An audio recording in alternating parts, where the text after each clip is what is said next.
पावसाच्या पहिल्या सरीसोबत बहरणारी ही आहे सुंदर रेन लिली। ही आहे पिवळ्या कलरची रेन लिली। ही सुंदर रेन लिली आपल्या बागेचं सौंदर्य अनेक पटींनी वाढवते। रेन लिलीचे बरेचसे प्रकार आहे, पांढरी, गुलाबी आणि पिवळी। त्यातली माझ्याकडे पिवळ्या कलरची रेन लिली आहे।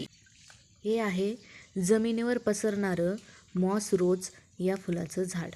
याला सुंदर अशी पिवळ्या गुलाबी कलरची फुलं येतात। त्यानंतर उन्हाळ्यामध्ये मी एका टायरमध्ये गाडीचं जे जुनं टायर असतं तर त्यामध्ये मी इथं काही झाडं लावली होती। ते आहे कोरफड। कोरफडला इंग्रजीमध्ये म्हणतात ॲलोवेरा। त्यानंतर हे पण असंच सुंदर फुलांचं झाड आहे। कोरफड ही औषधी वनस्पती असून तिचा उपयोग त्वचा, केस आणि आरोग्यविषयक विविध उपचारांमध्ये केला जातो। त्यानंतर इथं हे जे झाड आहे तर ते आहे चिनी गुलाब। चिनी गुलाब हे झाड जमिनीवर पसरत वाढणारं झाड आहे। या झाडाला पोर्टुलाका असेही म्हणतात। ही आहेत झेंडूची झाडे।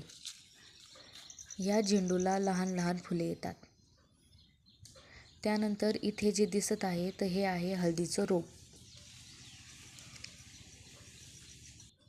मागच्या उन्हाळ्यामध्ये जी हळद लावली होती इथे ती काढल्यानंतर त्यातला एक कंद राहिला असेल तर त्या कंदापासून इथे हे रोप तयार झालेलं आहे।